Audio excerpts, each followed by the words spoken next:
How will you know if ikaw ay nasa alignment ng inyong beloved soul? And how will you know if ikaw ay out of balance or out of alignment? In this podcast episode, pag-usapan natin yan.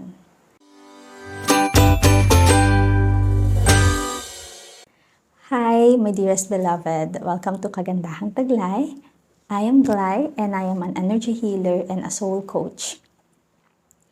Today, I am inclined to share with you some of the signs that can help you decide kung ikaw ba ay nasa alignment ng iyong beloved soul. Allow me to share my own personal experience. There was a time in my life kung saan na-feel ko talaga na out of alignment ako. No matter how noble or kalinis yung intention mo, if this is not what your soul needs or what your soul wants, this experience will just be a part of a lesson. Way back in 2018 or 2019, I think 2018, yes. 2018, I decided to enter a new field that is different from nakasanayan ko. Well, as someone who loves challenges, I do believe na sa tingin ko, kakayanin ko lahat ng bagay na ma-encounter ko sa field na iyon. I am not naming the field because these things might work for others. Pero sa akin, baka hindi lang talaga aligned sa aking soul. So, pag-enter ko sa field na ito, sabi ko, Lord, if you're gonna give this to me, I will help schools, I will help students, I will sponsor scholarships for others because I want the fruit of my labor, which is, money, is something na makakatulong sa iba. And sabi ko kay Lord, gagawin ko ang lahat para ma-achieve ito. Lo and behold, kahit na ano ang aking kayod, take note, gabi yun, pupunta ako sa iba-ibang bahay para makipag-usap, deal with, convince other people to be part of this field or to try this. And kahit ano yung effort na binigay ko, talagang todo. Nag-attend ako ng trainings and everything. Parang laging kulang. And kahit na yung purpose na nafe-feel ko that time is para sa greater good, it's still not enough. And the energy is so heavy. It stresses me out that my body decided to, hindi na tama yung ginagawa mo, Glay. I have to alarm you, this is not compatible with your beloved soul. So I think one of the signs na titingnan mo is, how does your body react to a certain people, to a certain situation, or to a certain ventures, no? Kasi your body already knows it, no? May mga signs na dyan. It's just that, are you tuning in with your body at that moment? And for me, kinailangan ko pang magkasakit ng matindi para lang mauntog ako na hindi talaga ako para doon. And then number 2, it brings so much stress at ang bigat ng energy. Well, there are times na kailangan natin ng stress in order for us to expand our skills, no? Hindi ako yung taong basta-basta na lang sumusuko. I always try and try and try. But there are moments in our life when we need na kailangan na nating i-wave yung white towel because it's not really for us.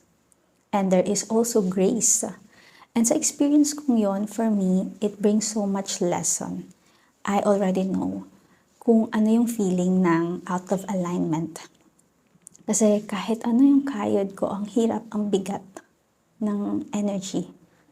At kahit anong pagpa-positive mindset ko, it's not working for me because maybe it's not what really my soul wants or even need. But maybe need ko siyang ma-experience para alam ko yung feeling ng out of alignment. And then number 3 is, kahit na gaano kalinis yung intention mo, kahit na gaano ka ka-grand na naiisip mo. There are obstacles that are seemingly, popping up sa life mo na hindi mo alam bakit nangyayari yun.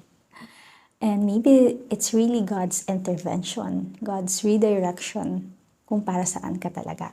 So take it as an opportunity to pause, sit for a while, have this genuine conversation with God. Lord, is this really what you want for me? Is this really what I want?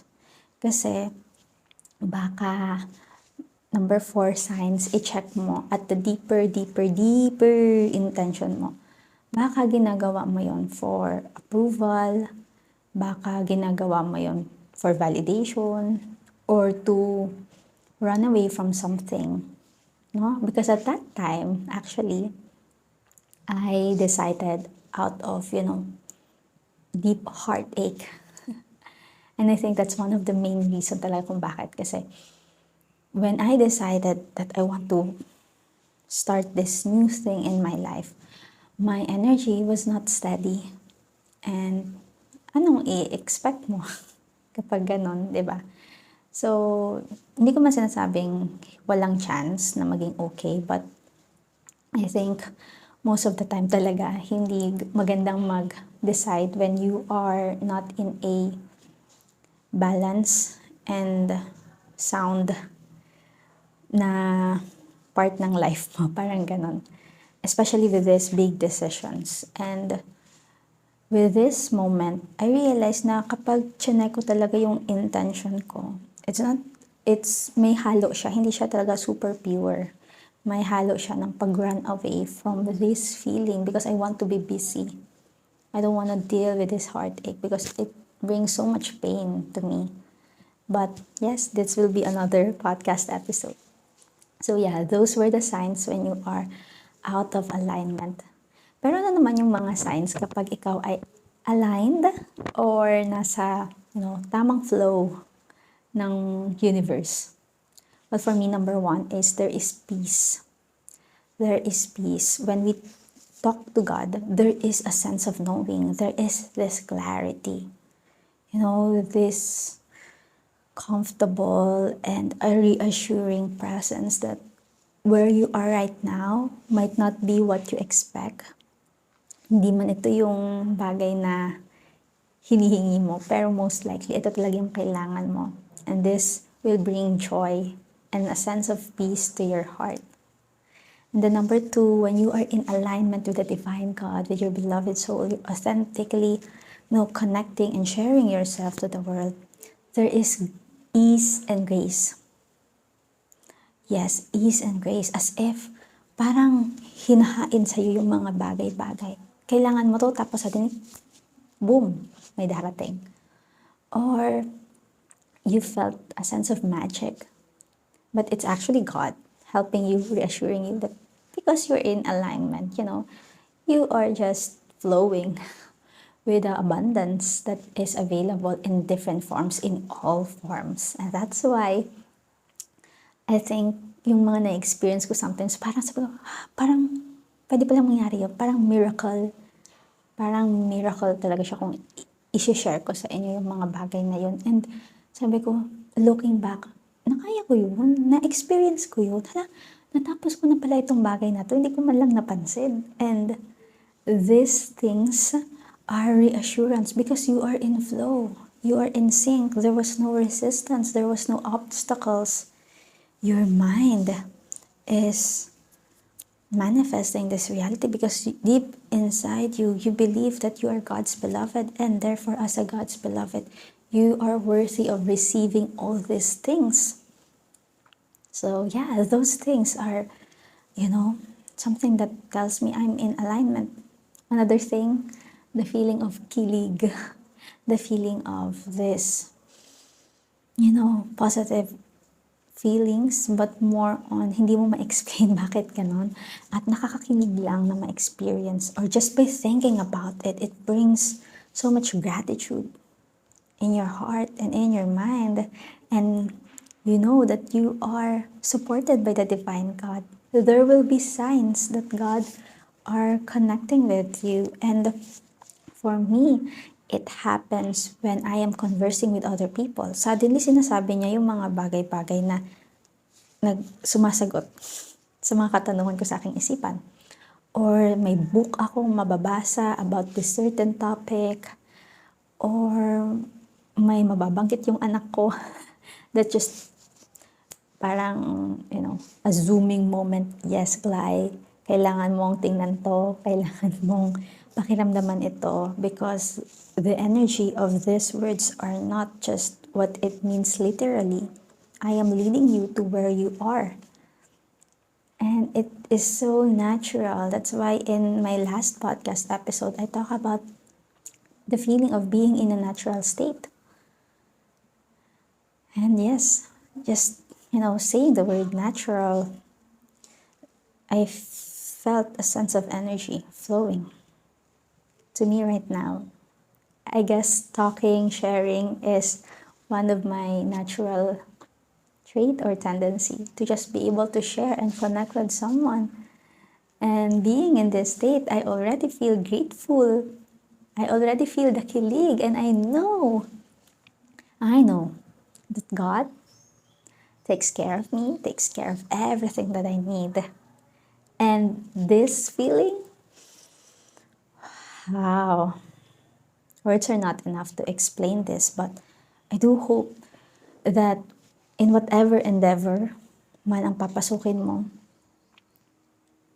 I am inclined to really keep on repeating this. God loves you. Therefore, you can talk to God. Talk to God like a friend.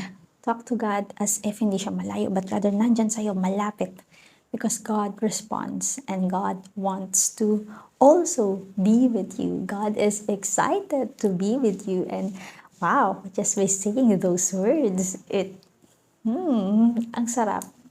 Yummy. Right? The energy feels yummy. God is within me. God is with me. And God is excited to see me. Wow. What an image. Right? So, I guess this is the end of this podcast episode. Thank you so much for tuning in with me until the last seconds. So, always remember, God loves you. Mwah.